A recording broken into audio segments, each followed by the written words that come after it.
اللہ کے فضل و کرم سے جب توحید کی روشنی سے دل منور ہوئے اور توحید خداوندی کے نعرے مکہ معظمہ کے پاس گونجنے لگے اور مکہ معظمہ کے بچوں عورتوں میں اسلام پھیلنے لگا، ظاہر ہونے لگا، تو کفار مشرکین نے پھر منصوبے بنائے، جیسا کہ اللہ پاک نے فرمایا وَإِذْ يَمْكُرُ بِكَ الَّذِينَ كَفَرُوا لِيُثْبِتُوكَ أَوْ يَقْتُلُوكَ أَوْ يُخْرِجُوكَ وَيَمْكُرُونَ وَيَمْكُرُ اللَّهُ وَاللَّهُ خَيْرُ الْمَاكِرِينَ۔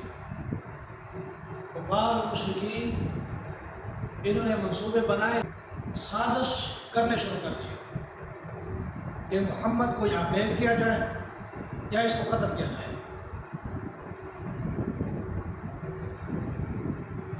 اللہ پاک نے آگے سے فرمایا کہ میں ان کی تدبیریں توڑنے والا ہوں، ان کی تدبیروں کو خاک میں ملانے والا ہوں، اور میں ہی بہتر تدبیریں کرنے والا ہوں۔ ایک طرف مشرکین اپنی تدبیریں بنا رہے تھے، دوسری طرف اللہ پاک ان کی تدبیریں خاک میں ملانے والے تھے، ان کی تدبیریں ختم کرنے والے تھے، توڑنے والے تھے۔ جو تدبیریں انہوں نے آپ صلی اللہ علیہ وآلہ وسلم کے خلاف بنائی، سازش کیے، وہ ان کے گلے پڑ گئے، اور انہوں نے یہ پروگرام بنایا کہ ایک میٹنگ بلاتے ہیں اور آپ صلی اللہ علیہ وآلہ وسلم کو ٹھکانے لگائے۔ چنانچہ انہوں نے بڑے بڑے کفار تھے، جو بڑے بڑے جرنیل تھے، ان کے بڑے بڑے شیطان تھے، سب کو اکٹھا کیا، ایک میٹنگ بلائی اور کمرے بند کر دی۔ اس میٹنگ میں انہوں نے یہ طے کرنا تھا یا محمد کو قید کیا جائے یا محمد کو قتل کیا جائے، یہ دو طریقے ہیں اور کوئی طریقہ نہیں ہے۔ اگر یہ رہا تو ہمارا کچھ نہیں بچے گا، یہ اسلام پھیل جائے گا، محمد کا دین پھیل جائے گا اور سب اس کے ہو جائیں گے، ہم ایسے رہ جائیں گے۔ چنانچہ انہوں نے میٹنگ بلائی، کمرے بند کر دیے۔ اتنی دیر میں شیطان نے سوچا کہ یہ وقت اچھا ہے اور موقع ہے، اس کو غنیمت جانو۔ شیطان نے اپنا روپ دھار لیا انسان کی شکل میں، ایک بابا بن کے ان کو دروازہ کھٹکایا، دستک دیے، دروازہ کھولا گیا۔ کون ہو؟ انہوں نے کہا کہ میں آپ کا ساتھی ہوں۔ دروازہ جب کھولا تو انہوں نے کہا کہ آپ کو تو ہم نہیں جانتے۔ ابو جہل نے کہا میں تو آپ کو نہیں جانتا ہوں، میں تو شہر کا سردار ہوں، میں نے آپ کو دیکھا نہیں، آپ کدھر کے ہو؟ انہوں نے کہا کہ میں کسی اور شہر سے آیا ہوں اور مجھے معلوم ہوا کہ ادھر ایک محمد آیا ہے دین پھیلانے کے لیے، تو آپ لوگ ان سے تنگ تھے، میں نے کہا اس کے خلاف کوئی منصوبہ بناتے ہیں۔ شیطان نے اپنی چال چلائی تاکہ یہ محسوس نہ کرنے لگے کہ یہ جاسوس ہے یا مجھے اندر جانے نہ دے۔ انہوں نے کہا کہ میں آپ کا ساتھی ہوں، مجھے بہت تجربہ ہے، میں یہ چیزیں جانتا ہوں، تو میں بھی آپ کے اس مبارک مجلس میں شریک ہونا چاہتا ہوں۔ ابو جہل نے کہا یہ تو بہت اچھی بات ہے، چلو ایک تجربہ کار آپ میں اور ہمیں مل گیا۔ چنانچہ میٹنگ شروع ہوئی۔ شیطان نے کہا کہ مجھے تو بہت اچھا مشورہ آتا ہے، میں تو اچھی رائے دے سکتا ہوں، آپ اپنی رائے دیجیے، اپنی رائے بیان کیجیے۔ ایک نے کہا کہ میں ایک رائے دینا چاہتا ہوں، بہت زبردست رائے ہے۔ شیطان نے کہا کیا ہے؟ اس نے کہا کہ ایسے کریں، محمد کو گرفتار کریں اور اس کو ایک کمرے میں بند کریں، اس کمرے کو تالا لگایا جائے اور ایک چھوٹا سا روشن دان جو ہے چھوڑا جائے، کھانا جو ہے محدود دیا جائے، ایک دن بھوک سے خود بخود مر جائے گا، اگر مرا نہیں تو وہاں پر نعوذ باللہ وہاں پر موجود ہوگا، کسی کو معلوم نہیں ہوگا، بس وہاں پر رہے گا، لوگ بھول جائیں گے۔ چنانچہ اس کی رائے تو آ گئی۔ شیطان نے کہا بیوقوف، آپ کو معلوم نہیں، یہ بیوقوفوں والے مشورے دے رہے ہیں، صحیح مشورہ دو، یہ کوئی مشورہ ہے جو آپ دے رہے ہیں؟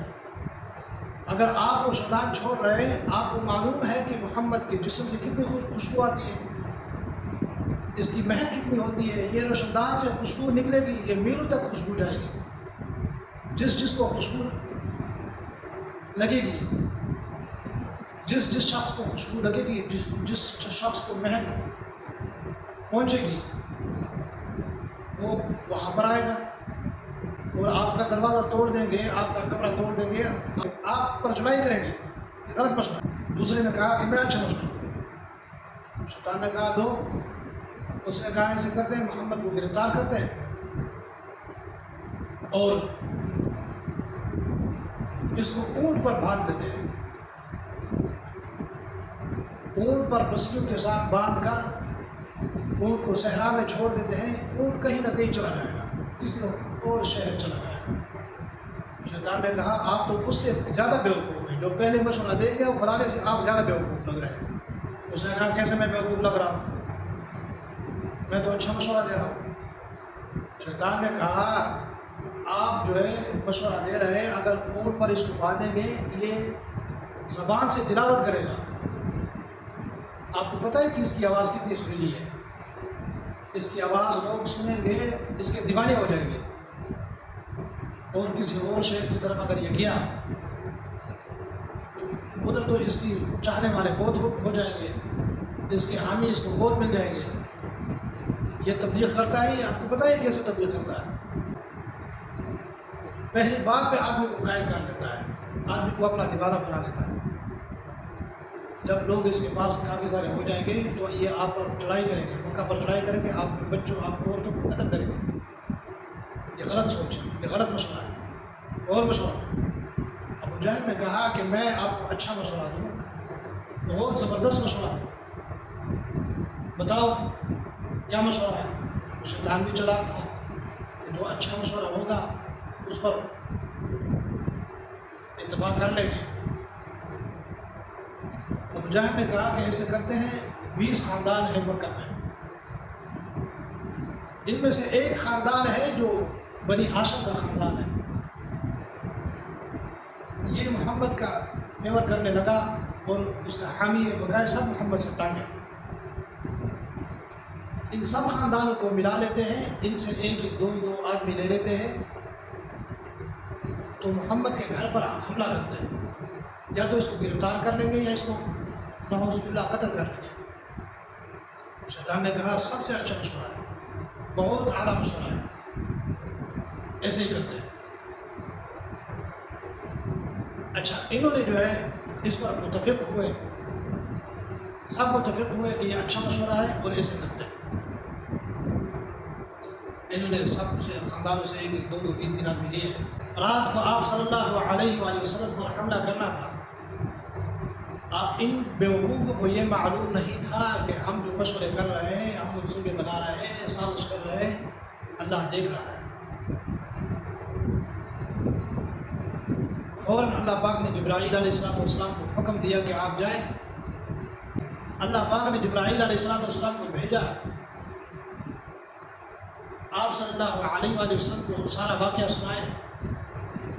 جبرائیل علیہ السلام حاضر ہوئے کہ یا رسول اللہ صلی اللہ علیہ وآلہ وسلم اللہ کی طرف سے حاضر ہوا اور یہ واقعہ ہے. کفار مشرکین نے منصوبے بنائے، وہ آج رات آپ پر حملہ کرنے والے ہیں.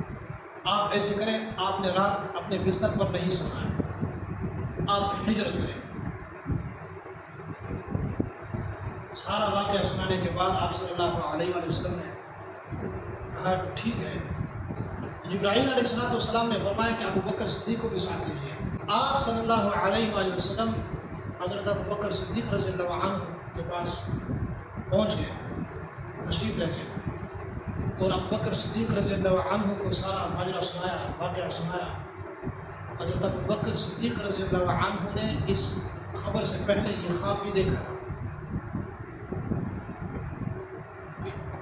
خواب یہ تھا کہ چاند آسمانوں سے اترا، زمین پہ مکہ معظمہ میں اترا اور یہاں سے پھر آسمانوں کی طرف گیا، پھر وہاں سے مدینہ تشریف لیا ہے. مدینہ میں اس کے ساتھ کافی سارے ستارے تھے اور مدینہ سے پھر چاند آیا مکہ معظمہ ستاروں کے ساتھ. پھر مکہ معظمہ سے پھر مدینہ کی طرف چاند گیا ستاروں کے ساتھ. تو یہ جو ابو بکر صدیق رضی اللہ عنہ تھے، انہوں نے پہلے خواب دیکھا تھا، انہوں نے پہلے ہی تیاری کی تھی۔ آپ صلی اللہ علیہ وآلہ وسلم نے واقعہ سنایا، اس کے بعد حضرت ابو بکر صدیق رضی اللہ عنہ نے فرمایا کہ یا رسول اللہ میں بھی آپ کے ساتھ جانا چاہتا ہوں۔ آپ صلی اللہ علیہ وآلہ وسلم نے ارشاد فرمایا کہ اے ابو بکر، اے میرے یار، اللہ کا حکم ہے کہ ابو بکر صدیق کو بھی ساتھ لے جائے۔ ابو بکر صدیق رضی اللہ عنہ اتنے خوش ہوئے کہ خوشی سے رونے لگے۔ خیر، یہ اس کے بعد آپ صلی اللہ علیہ وآلہ وسلم حضرت علی رضی اللہ عنہ کے پاس گئے اور ان کو واقعہ سارا سنایا کہ آپ نے ایسے کرنا ہے، میرے بستر پر آپ نے آج لیٹنا ہے۔ حضرت علی رضی اللہ عنہ پہلے ہی سے تیار تھے، انہوں نے تیاری پکڑی ہوئی تھی، انہوں نے کہا ٹھیک ہے میں لیٹ جاؤں گا۔ آپ صلی اللہ علیہ وآلہ وسلم نے ارشاد فرمایا کہ میں آپ کو چادر دوں گا، آپ نے اپنے اوپر چادر اوڑھنی ہے، انشاءاللہ آپ کو کوئی نقصان نہیں پہنچائے گا۔ حضرت علی رضی اللہ عنہ نے اپنی جان پر کھیل کر رات بستر پر گزاری۔ کفار و مشرکین نے تیاری پکڑ لی ہے کہ رات کو حملہ کرنا ہے۔ آپ صلی اللہ علیہ وآلہ وسلم حضرت ابو بکر صدیق رضی اللہ عنہ کے ساتھ جب نکلنا چاہتے تھے تو کفار و مشرکین جو تھے یہ کھڑے تھے، پہرا دے رہے تھے۔ آپ صلی اللہ علیہ وآلہ وسلم نے دیکھا کہ یہ پہرا دے رہے ہیں، کھڑے ہیں، ان کو نظر آ جائے گا، تو اللہ پاک نے ایک آیات نازل فرمائی تھی، وَجَعَلْنَا مِن بَيْنِ أَيْدِيهِمْ سَدًّا وَمِنْ خَلْفِهِمْ سَدًّا فَأَغْشَيْنَاهُمْ فَهُمْ لَا يُبْصِرُونَ۔ آپ صلی اللہ علیہ وآلہ وسلم نے مٹی اٹھائی اور یہ آیات پڑھ کر پھونک مارا، پھینک دیا۔ جتنے کفار و مشرکین، منافقین، بڑے بڑے سردار کھڑے تھے آس پاس شہر میں، سب کے آنکھوں میں گرد و غبار آیا، آنکھوں کے سامنے ان کو کچھ نظر نہیں آ رہا تھا، سب اندھے ہو گئے۔ گرد و غبار کی وجہ سے ان کو کچھ نظر نہیں آ رہا تھا، کون آ رہا ہے کون جا رہا ہے۔ آپ صلی اللہ علیہ وآلہ وسلم حضرت ابو بکر صدیق رضی اللہ عنہ کے ساتھ نکل گئے غار سور کی طرف، ایک پہاڑ کی طرف نکل گئے، وہاں پر غار سور ہے۔ حضرت علی رضی اللہ عنہ رات کو بستر پر لیٹے تھے، انہوں نے حملہ کیا، ان کو معلوم ہوا تو یہ تو محمد نہیں، پوچھا محمد کہاں ہے؟ حضرت علی رضی اللہ عنہ نے فرمایا کہ محمد کا مجھے علم نہیں، مجھے خبر نہیں کہاں ہے، جو لینے والے تھے لے گئے، مجھے کوئی معلوم نہیں۔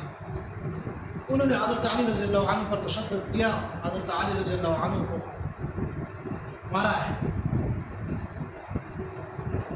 اس کے بعد حضرت ابو بکر صدیق رضی اللہ عنہ کی بیٹی حضرت آسمہ، وہ چھوٹی سی تھی، وہ باہر نکلی گھر سے، اس سے پوچھا مجاہد نے کہ تمہارا باپ کہاں ہے؟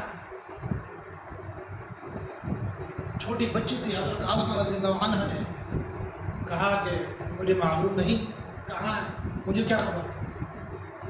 اس وقت نے چھوٹی بچی پر تشدد کیا، بہت مارا معصوم بچی کو۔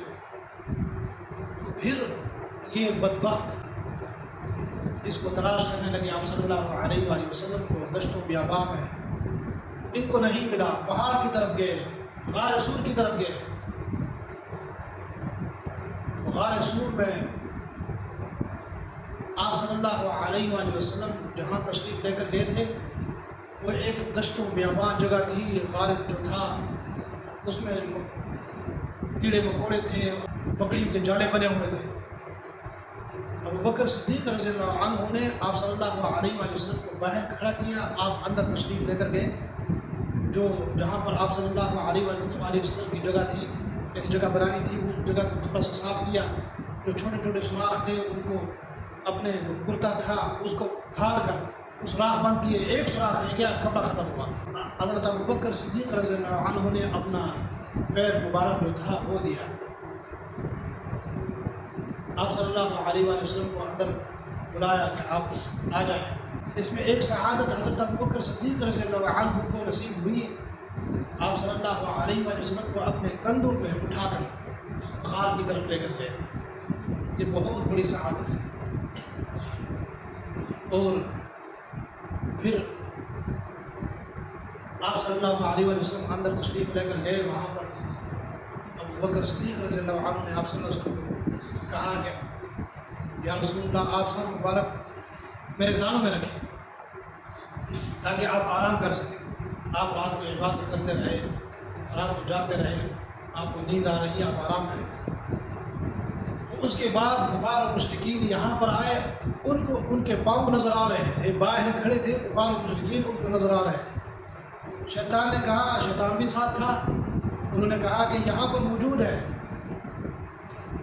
ابو جہل نے کہا یہاں پر محمد کیا کرنے آئے گا، یہ جگہ پوری رہنے کی جگہ ہے، چلو یہاں پر نہیں ہے.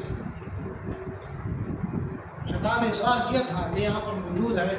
ابو جہل نے اس کو ٹوکا ہے، بیوقوف، یہاں پر محمد کیا کرنے آئے گا، یہ کوئی جگہ رہنے کی جگہ ہے. اللہ پاک نے ان کی حفاظت کرنی تھی. اس کے بعد انشاءاللہ اگلے بیان میں آپ کو بتاؤں گا کہ کیسے سانپ آیا اور ابو بکر صدیق نے کیسے صبر کا مظاہرہ کیا، تحمل کا مظاہرہ کیا، کیسے برداشت کیا. انشاءاللہ اگلے بیان میں آپ کو بتاتا رہوں گا، یہ بیان جاری رہے گا. اللہ پاک حضور پاک صلی اللہ علیہ وآلہ وسلم کے نقش قدم پر چلنے کی توفیق عطا فرمائے.